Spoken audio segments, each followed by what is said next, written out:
Revenge with Karen. The salt air usually clears my head, but today it smelled like burnt ambition and cheap cologne. I stood on the teak decking of the Ethelgard, a 40-meter vessel that was less a boat and more a floating master's thesis in maritime autonomy. My company, Thalassa Systems, had designed every circuit, every line of code, and every redundancy protocol that kept this thing breathing. I wasn't just the owner, I was its architect, who was currently running a diagnostic on the portside thruster arrays, because the telemetry had been showing a 0.4% variance in response time.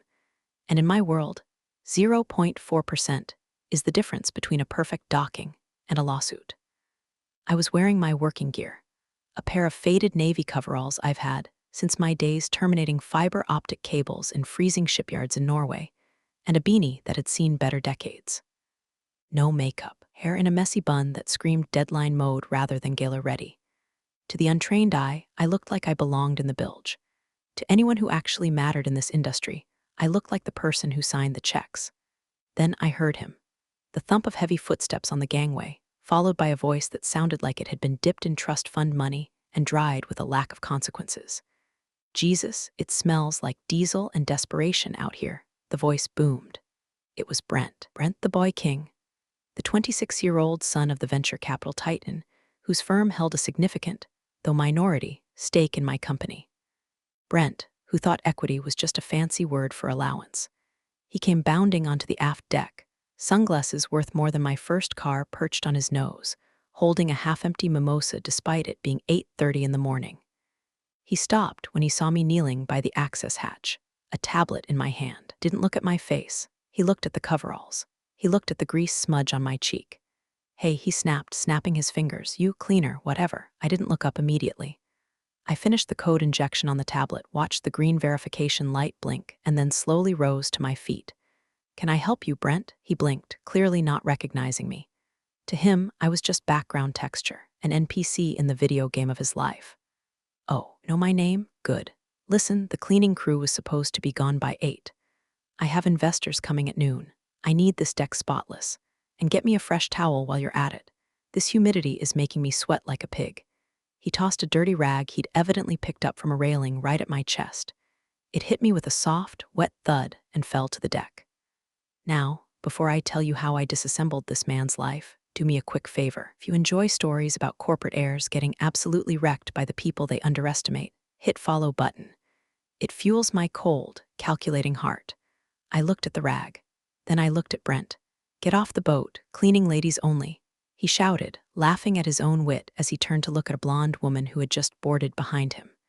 She giggled, a hollow sound that carried on the wind. Excuse me, I said, my voice dropping that octave that usually makes board members sit up straight. You heard me, Brent sneered, stepping closer, invading my personal space with the scent of stale champagne. I don't want the help hovering. Finish up the toilets or whatever you do and get off. The adults are talking. He gestured to the yacht as if he'd built it with his bare hands. This is a premium asset, sweetheart, not a break room for the janitorial staff. My heart didn't shatter. My feelings weren't hurt. Instead, a cold, crystalline clarity washed over me. It was the same feeling I get when I find a critical bug in a competitor's software. It wasn't anger, it was opportunity. I realized in that moment that Brent didn't know. He genuinely didn't know I owned the boat. He didn't know I owned the company that built the boat. He didn't even know who I was. His father, the chairman, handled the high-level strategy. Brent was just the brand ambassador, title we invented to keep him out of the server rooms. He had never bothered to attend the technical briefings. He had never looked at the org chart. He saw a middle-aged woman in coveralls, and his brain auto-completed maid. I could have fired him on the spot. I could have pulled up my bank account, or the title to the vessel, or called his father. But that would be too quick. That would be efficient, but it wouldn't be educational. And I believe deeply in education. Understood, I said, my face a mask of neutral obedience. I bent down, picked up the rag he'd thrown at me, and folded it neatly. I'll just finish my checks and be out of your hair. Yeah, you do that. He dismissed me, turning his back to take a selfie with the skyline. And try not to touch the upholstery on your way out. It's Italian leather. I walked toward the gangway, my tablet tucked under my arm. As I passed the main security console near the stern, I tapped a command sequence that didn't appear on the standard user interface.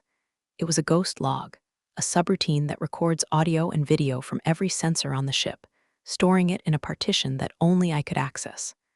I was leaving the boat, physically, but digitally, I was embedding myself into the nervous system of the Ethel Guard.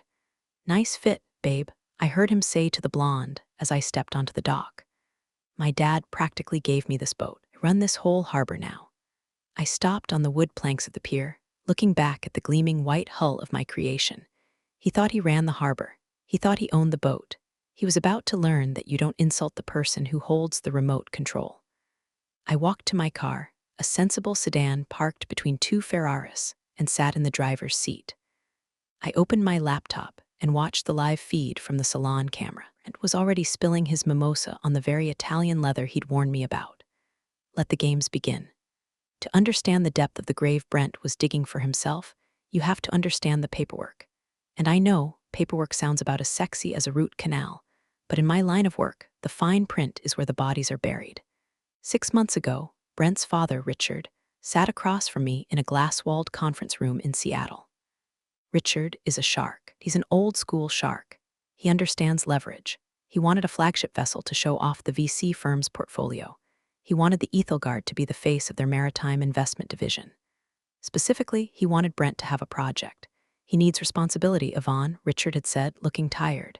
"He needs to feel like he's running something tangible, not just spreadsheets. Iron, steel, water. You want me to give him my prototype?" I asked, sipping an espresso that cost more than my first hour of wages back in the day. "Not give," Richard corrected. "We structure it as a long-term lease for marketing purposes. He becomes the operating manager of the vessel for corporate events. It makes him look like a heavy hitter.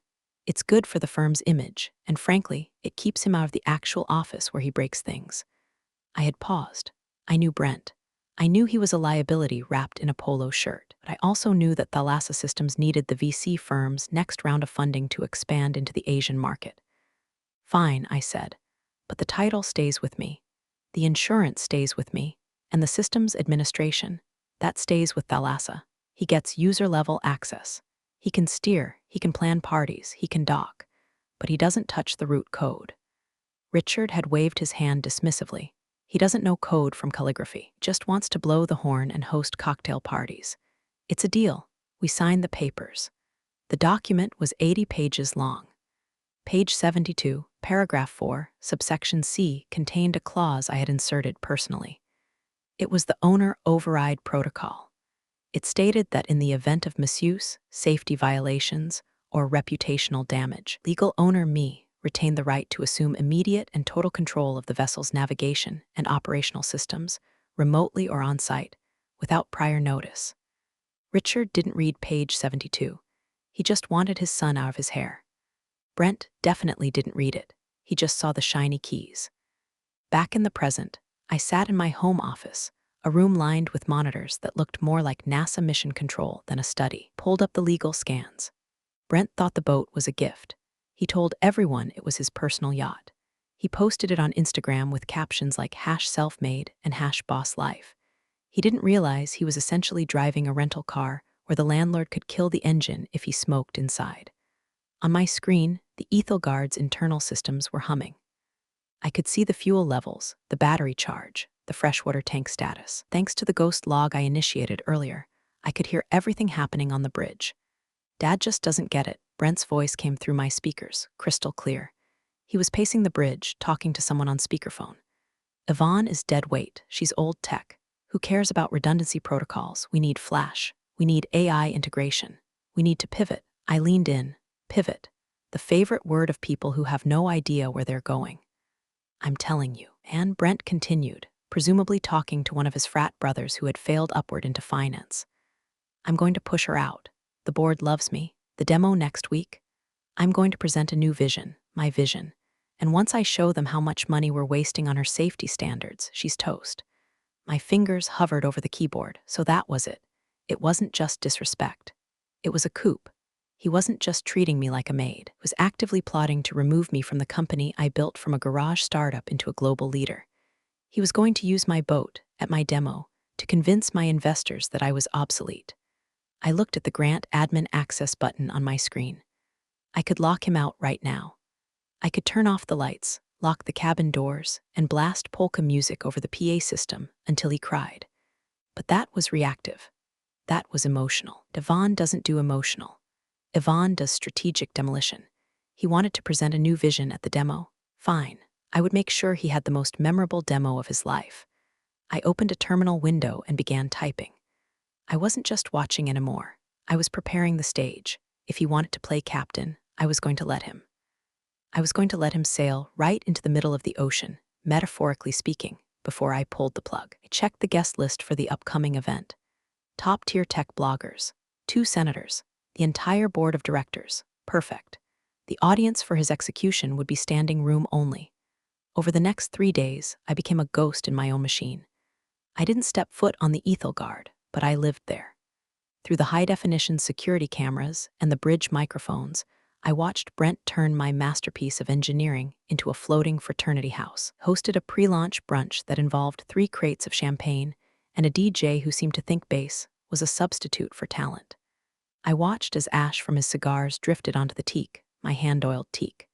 I watched as high heels dug into the soft decking. I logged every single infraction, not for insurance purposes, but for the moral dossier I was compiling. But the physical damage was nothing compared to the verbal garbage he was spewing. On Tuesday, brought a group of potential angel investors aboard. They were mostly kids in hoodies who had gotten lucky with crypto, looking for the next shiny thing. So, who handles the tech stack? One of them asked, pointing to the helm displays. This interface is slick. Oh, I supervised the whole UI overhaul, Brent lied, leaning back in the captain's chair with his feet up on the console. We had some legacy engineers, the old guard, who wanted to keep it clunky. I had to step in and streamline everything. The main engineer, Yvonne, she's basically a dinosaur, great for paperwork, but she doesn't get the user journey. I sat in my office, sipping green tea, my knuckles white, dinosaur. I wrote the kernel for that operating system in a basement while he was still learning not to eat paste. Later that afternoon, I had to physically go to the marina to sign off on a fuel delivery, regulatory requirement that needed the owner's signature. I wore a blazer this time, trying to look the part of the executive I was. Brent intercepted me on the dock. He was with a woman, not the blonde from before, a different one. This one was a brunette holding a Pomeranian. "Hey, you," he shouted. I stopped. "Hello, Brent, did you restock the bar? I told you specifically I needed the Japanese whiskey." "I'm not the provisioner, Brent," I said calmly. "I'm here for the fuel manifest." He rolled his eyes and turned to the brunette. "See what I mean? Impossible to get good help. You give them a job and they give you excuses." He turned back to me. "Just grab a napkin, will you? Someone spilled red wine in the salon, it's sticky." He held out a crumpled napkin he had in his pocket. The brunette looked at me, then at him, looking slightly uncomfortable. "Babe, I think she's fine," Brent interrupted. "Go on, chop chop. Have a sunset cruise to catch." I took the napkin. I actually took it. It felt like holding a live grenade. "I'll see to it," I said. My voice was so level it was almost robotic. I walked past him onto the boat. I went to the salon. There was indeed a wine stain on the cream carpet. I didn't clean it. Instead, I took a photo of it. Then I took a photo of the empty whiskey bottles scattered on the table. I took a photo of the confidential company documents he had left lying open on the sofa, documents detailing the Q3 projections. This was a security violation of the highest order. Leaving sensitive IP out in the open, that was grounds for immediate termination of his access privileges under corporate bylaws. But I didn't trigger the alarm. I just documented it.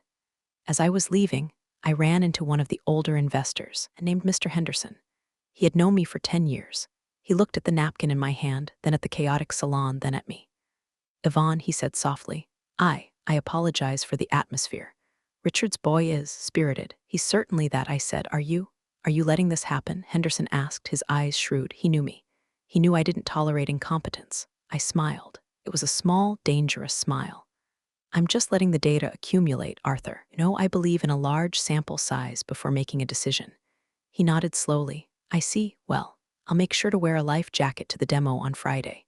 "You do that," I said, "and maybe stay near the gangway." I walked off the boat, tossing the napkin into the trash bin on the dock. The bin was labeled refuse. Fitting. Wednesday brought the rain, and with it, the dark clouds of corporate espionage. I wasn't at the marina. I was at Thalassa Systems HQ, glass monolith overlooking the gray waters of the Sound. My office is usually a sanctuary of silence, but today the air felt heavy. I had called in Sarah, a junior board member who I had mentored since she was an intern. She was sharp, loyal, and invisible to men like Brent. "It's worse than you think, Yvonne," Sarah said, sitting on the edge of the sofa, clutching her tablet like a shield. "Tell me," I said, staring out the window at the rain streaking the glass, circulating a memo to the entire board. "He's calling it Project Fresh Sale." I turned around. Project Fresh Sale sounds like a detergent. "It's a restructuring plan," Sarah said, her voice trembling slightly. "He's claiming that your obsession with safety and redundancy is costing the company 15% in potential margins. He has charts, Yvonne. Fake charts. He's comparing our development cycle to app developers, not maritime engineering firms, saying we're too slow. We build ships that survive hurricanes," I said, my voice hardening. "Not dating apps that crash when too many people log on." "He doesn't care," Sarah continued. "He's lined up votes. The 2 new VC guys, they're with him. They want a quick exit. They want to pump the stock, slash the QA budget, and sell to the highest bidder next year. And the kicker, he wants to announce the leadership transition at the Friday demo." On the yacht, I felt a cold fire ignite in my stomach. He wasn't just going to push me out. He was going to do it on my vessel, in front of the press, framing it as a victory for modernization. He was going to stand on the deck I paid for, holding the microphone I bought, and tell the world that I was obsolete. "He's accusing you of failure to scale," Sarah whispered. "That's the legal term he's using to trigger the clause in your contract." "Failure to scale," I repeated. I walked over to my desk and picked up a model of the Ethelgard.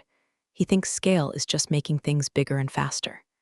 He forgets that scale without stability is just a disaster waiting to happen." I looked at Sarah. "Does he know you're here?" "No, he thinks I'm ordering catering for the party." "Good, keep ordering. Make sure he has everything he wants." "Give him the rope, Sarah. Give him miles of it." "What are you going to do?" she asked. I sat down at my computer. I pulled up the system architecture for the Ethelgard. "I'm going to introduce him to a little concept called admin privileges." I spent the rest of the night in the server room. I wasn't writing a rebuttal memo. I wasn't calling lawyers. I was coding. I dug into the deepest layers of the yacht's operating system. I located the propulsion control module. I located the navigation lock. I located the environmental controls. Brent wanted to talk about speed. I was going to show him what happens when things stop. He wanted to talk about user experience. I was going to give him a user experience he would never forget. I found the file labeled Demo Mode.exe, the standard presentation preset we used for showing off the boat's features. I opened it. I rewrote the script. I didn't delete the old code. I just added a conditional loop, a trapdoor. If user equals guest admin Brent and location equals harbor coordinates, then execute protocol, dead water. I saved the file. I compiled the patch. I uploaded it to the yacht server via satellite link. On my screen, a small green bar loaded. 98%, 99%, 100%. Update complete, the screen flashed. Legally, I filed the update in our internal changelog as Critical Security Compliance Patch 4.2. The description read, "Enhanced remote intervention capabilities for unauthorized operator scenarios." It was the truth. It was the absolute legal truth. If Brent's team had bothered to read the technical changelogs, they would have seen it. But they didn't read, they just wanted to sail. I went home at 3 a.m. I slept like a baby. Thursday was the dress rehearsal, calm before the chaos. I arrived at the office late, fueled by espresso and vindication. My head of engineering, Marcus, was waiting for me. Marcus is a man of few words, a former Navy systems specialist who treats code with religious reverence. He knew what was happening. The rumor mill in a tech company travels faster than light. "The patch is live," Marcus said, not looking up from his soldering station. "Any glitches?" I asked. "None. Latency is 0. Override command is mapped to your personal key fob. We also routed a secondary trigger to your phone app, just in case." He finally looked up. "You know, if you do this, the PR fallout will be significant." "The PR fallout of letting a toddler steer the company into an iceberg would be worse," I replied. "True." Marcus cracked a rare smile. He called me this morning. Asked if we could install a party mode for the lights. Wanted them to pulse with the music. "You do it?" I told him it would require a hardware refit. But I did enable the external speakers to override the interior sound system. You know, for safety announcements. Good thinking, Marcus. So we're doing this? He asked, his voice low. I looked at the schematic of the Ethel Guard on the wall. We're not doing anything, Marcus. The system is just functioning as designed. If an unauthorized entity tries to hijack the vessel protects itself. That's not sabotage, that's a feature. I left the office early and drove to the marina one last time. The yacht was buzzing with activity. Caterers were loading crates of lobster. Florists were carrying arrangements that cost more than my mortgage. A banner was being strung up across the stern. Thalassa Systems, the future is now. Brent was on the bow, directing the placement of a portable stage. He was wearing a captain's hat, an actual, irony-free captain's hat. I walked up to the edge of the dock. I didn't board, I just stood there watching. Brent spotted me. He jogged over, looking flushed and manic. Yvonne, just the person I didn't want to see, he laughed, slapping me on the shoulder. Look, I know things have been tense, but tomorrow is going to be huge. Huge. And don't worry, I'll mention you in the speech. Thanks to the legacy team for laying the foundation, something like that. That's very generous of you, Brent, I said. Yeah, well, a generous guy. Hey, look, for the event tomorrow. Maybe you should just enjoy it from the shore. We're at capacity with the VIPs, and honestly, having the technical staff looming around kind of kills the vibe. You get it, right? He was uninviting me to the launch of my own ship. I get it, I said. Too technical, might bore people. Exactly, you're a genius, Yvonne, really. But backend. We need front-end energy tomorrow. Front-end energy, I repeated. Got it, cool. So take the day off. Go to a spa or something, treat yourself. On the company card. He winked and ran back to the stage, shouting at a caterer who had dropped a fork. I stood there for a moment, watching the water lap against the hull. The Ethel Guard bobbed gently, a sleeping giant. Sleep well, I whispered to the boat. Tomorrow we wake up. I reached into my pocket and touched the small, plastic key fob Marcus had given me. Looked like a garage door opener. It felt like Thor's hammer. I turned and walked away.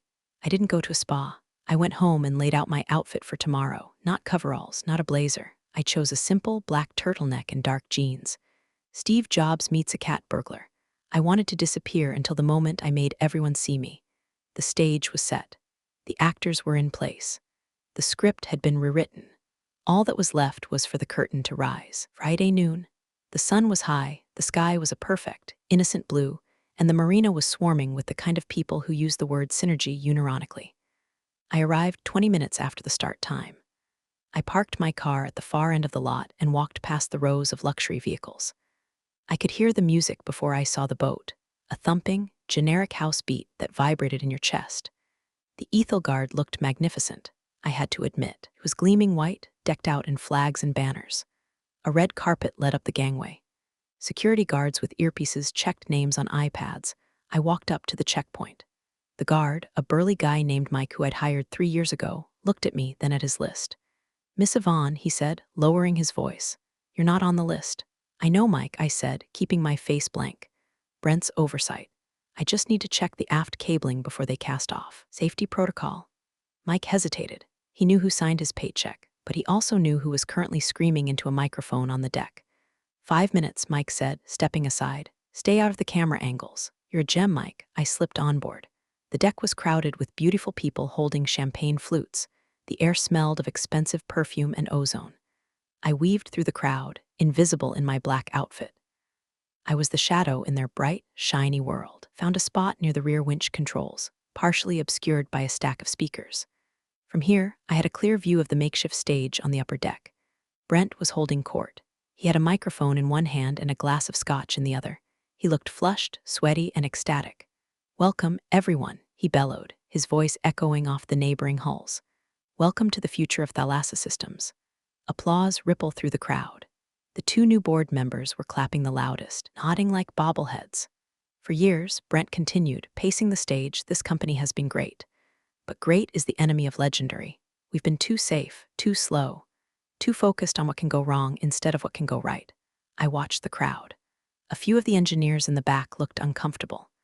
They knew that focusing on what can go wrong is literally the job description when you're building autonomous vehicles. Today, Brent yelled, we are launching a new era. No more red tape, no more hesitation. We are untethering ourselves from the past. He pointed dramatically at the horizon. In a few minutes, we're going to take this beauty out for a spin. We're going to show you speed. We're going to show you agility. And we're going to show you who's really in charge. The crowd cheered. He was loving it. He was high on the fumes of his own ego. He looked down and saw me standing by the winch. For a second, his smile faltered, covered the mic with his hand, and hissed at a nearby assistant. I thought I told her to leave. Get security. He glared at me. I didn't look away. I just stared at him, my expression completely neutral.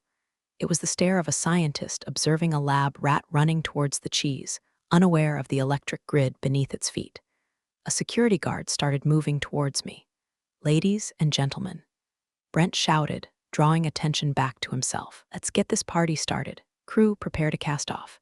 He looked at me one last time, a smirk returning to his face. "Time to leave, sweetheart. The ship is sailing."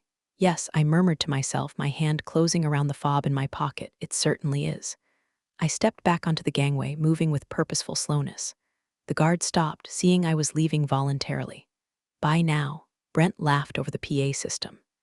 "Don't wait up." I walked down the ramp and onto the solid wood of the dock. I turned around. The crew began to untie the ropes. The thick hawsers splashed into the water. The ethel guard was free. Brent revved the engines. A plume of white water churned at the stern. The yacht began to drift away from the dock, the music pumping, the crowd cheering. I stood alone on the pier. The gap between the boat and the dock grew 5 feet, 10 feet, 20 feet. "Goodbye," passed. Brent screamed. I pulled the fob out of my pocket. It was a small, unassuming black rectangle with a single red button. "Hello, reality," I said, and I pressed the button. There is a specific physics to a 40-meter yacht leaving a dock. It's not like a car pulling out of a driveway. It's a massive displacement of water, a slow, majestic slide. The ethel guard moved with the heavy grace of a predator. I watched the gap widen, 30 feet, 40 feet. Brent was at the helm now, or at least, flybridge helm on the top deck, which was designed for show. He was spinning the wheel like he was in a movie, even though at this speed, the thrusters did all the work. He blasted the air horn, 3 short bursts. Illegal in a harbor unless you're in distress or backing up, but who cares about maritime law when you're a visionary? The guests were clinking glasses. The music switched to Don't Stop Believin'. The irony was almost too delicious. I checked my watch. 12:15 p.m., the perfect time for a disaster. I looked at the LED light on my key fob. It pulsed once, a steady green heartbeat. It was connected. The signal had handshake confirmation. The yacht was now about 50 yards out, turning slowly toward the channel exit. The press photographers on the shore were snapping pictures. This was the money shot, the young heir steering the ship into the future. I took a deep breath. The air still smelled of diesel and salt. Now it also smelled of imminent justice. I didn't press the button immediately. I waited. I wanted them to be just far enough out that they couldn't throw a rope back, but close enough that everyone on shore could see exactly what was happening. I wanted them in the zone of helplessness. Brent was waving to the cameras on the shore. He looked like a king. He looked untouchable. "Look at her go." I heard him yell over the music. "Full throttle in 3, 2. Push the throttle levers forward." That was my cue. I pressed the button. I didn't just tap it. I held it down for a full second, feeling the tactile click of the switch. Instantly, the logic command was sent. It traveled from my hand through the encrypted radio frequency to the receiver on the mast of the ethel guard, down through the fiber optic nervous system, and straight into the engine control unit. Command received, dead water. Priority, alpha. Override all user inputs. Action, immediate shutdown. It wasn't an explosion. It wasn't a crash. It was something far more terrifying for a sailor. It was silence. The roar of the twin diesel engines cut out instantly. The churning white water at the stern went flat. The vibration that hummed through the deck plates vanished. But I didn't stop there. The dead water protocol was comprehensive. The music died. The party mode lights went black. The radar stopped spinning. Even the electric sliding doors froze in place. The ethel guard became a 40-ton cork bobbing in the harbor. On the bridge, I saw Brent lurch forward as the momentum shifted. He slammed the throttles forward again. Nothing. He pulled them back. Nothing. He started banging on the dashboard. The music had stopped, so the sound of his confusion carried across the water. "What the hell? Hey, why did the music stop? Get the generator back online." The yacht drifted. It had forward momentum, but no steering. It began to list slightly to the port side as the stabilizer fins locked in the neutral position. A few guests looked around, confused. "Is this part of the show?" Someone shouted. I stood on the dock, arms crossed, the fob hidden in my hand. I wasn't smiling. I was observing. The boat was drifting lazily toward a mud bank on the far side of the channel. It wasn't dangerous, not life-threateningly so, it was humiliatingly uncontrolled. Engine room, report. Brent screamed into the intercom, but the intercom was dead. I had disabled that too. He was screaming into a piece of plastic. He was the captain of nothing. And then the panic set in. Panic on a luxury yacht doesn't look like panic on the Titanic. There's no screaming about icebergs. It's a slow, dawning realization of inconvenience that curdle into fear. First, the air conditioning stopped. In the middays, the glass-enclosed salon began to heat up immediately. Then, the realization that the toilets wouldn't flush, vacuum pumps disabled. Then, the realization that the champagne fridge was warming up. But on the bridge, the fear was primal. I pulled out my phone and opened the Ghost log app. I needed to hear this. It's dead. Everything is dead. The captain, the actual captain, a hired hand named Steve who Brent had pushed aside, was yelling. I have no steering. I have no comms. Rudder is locked at 5 degrees port. Fix it. Brent shrieked. Reboot it, do the thing, the Control-Alt-Delete, I can't. Steve yelled back, the system is locked out. It says admin override active. Who has admin access? I do. Brent yelled, I'm the admin. It's not accepting your code, sir. It says user unauthorized. User unauthorized. 2 beautiful words. The yacht was now drifting sideways, presenting its broadside to the waiting press corps. Looked like a dead whale. I saw the guests starting to crowd the rails. They were pointing at the shore, pointing at the water. The illusion of the high-speed future had shattered. Now they were just rich people stuck on a hot barge. Brent ran out to the deck railing. He looked wild. He pulled out his phone. I saw him dialing. My phone buzzed in my pocket. Incoming call, Brent asshole. I let it ring. He dialed again. I let it ring. He looked at the phone, shook it, then looked at the shore. He scanned the crowd, and then he saw me. I hadn't moved. I was the only person on the dock who wasn't taking a picture. I was standing perfectly still, looking straight at him. He squinted, then his eyes went wide. He pointed at me. You, he screamed. The sound barely carried over the water, but I read his lips. I raised my hand. I held up the black key fob. I saw him freeze. He understood. Finally, in his lizard brain, connection was made. The cleaning lady, the tech dinosaur, the woman he had kicked off her own boat. He started screaming at the people around him, pointing at me. She did it. It's her. She sabotaged us. Arrest her. But no one was looking at me. They were looking at the boat that was slowly rotating in the current. I tapped my earpiece phone. I dialed the harbor master's public frequency, which was blasting over the marina's loudspeakers for the event. Harbor control. Voice crackled. This is Yvonne Vance, I said, my voice calm and authoritative. Owner of the vessel Ethelgard. I am declaring a navigation hazard in Sector 4. Miss Vance, we have the vessel in sight. It appears dead in the water. That is correct, I said. The vessel has been remotely disabled due to unauthorized operation by unqualified personnel. I am requesting a tow tug for retrieval. Copy that, Miss Vance. Dispatching tugs. The announcement boomed over the marina. Everyone heard it. The press heard it. The investors on the boat heard it. Unauthorized operation. Unqualified personnel. I watched Brent slump against the railing. He looked small. He looked like a child who had broken a toy he was told not to touch. The Ethelgard drifted silently, a monument to his failure. It was time to finish this. The press loves a disaster, but they love a scoop even more. As the tugboats chugged out to retrieve the lifeless yacht, reporters turned their cameras away from the water and toward me. I didn't run. I didn't hide. I walked over to the podium that had been set up for Brent's post-sale celebration. The microphone was still live. I stepped up to the mic. Feedback whined for a second, then cleared. Ladies and gentlemen, I began. My voice was steady, magnified across the harbor. I apologize for the interruption to your afternoon. The cameras flashed. 100 lenses focused on the woman in the black turtleneck. There has been some confusion regarding the leadership and direction of Thalassa Systems, I said. Today was billed as a launch of a new era. And in a way, it is. I pulled out my tablet and connected it to the large display screen behind me. The man currently drifting in the bay, I pointed behind me, where the Ethelgard was being ignobly towed by a rusty tugboat. Believed that innovation means ignoring the foundation. He believed that safety protocols were red tape and that experience was obsolete. I tapped the screen. The ghost log data appeared, the audio of Brent calling me a cleaning lady, the video of him spilling whiskey on the console, the documents proving his plan to oust me based on fake data. The crowd gasped. It was brutal. It was raw. It was undeniable. Maritime engineering is not a game, I continued, my voice hardening. The ocean does not care about your stock price. It does not care about your Instagram following. It cares about competence. And when you remove competence from the equation, you get that. I gestured to the dead ship. I designed that vessel. I own that vessel. And today, I demonstrated a new security feature, the incompetence lockout. If the system detects an operator who poses a risk to the ship or the company, it shuts down. Today, the system worked perfectly. I looked directly into the news camera.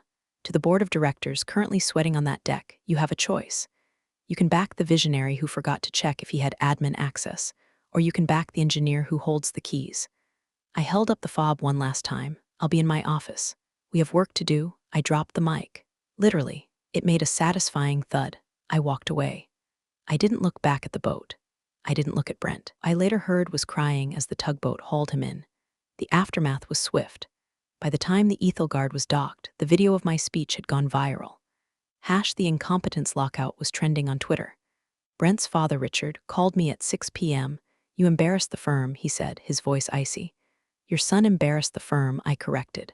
I saved the asset. He's my son. And Thalassa is my company. If you want to keep your shares, Richard, Brent is out, effective immediately. And you resign as chairman. There was a long silence. Then a sigh, send over the papers. Brent was escorted off the premises by the same security guard, Mike, who had let me in. He left through a side gate, soaked in sweat, his reputation in tatters. He's currently trying to start a crypto podcast. It has 12 listeners.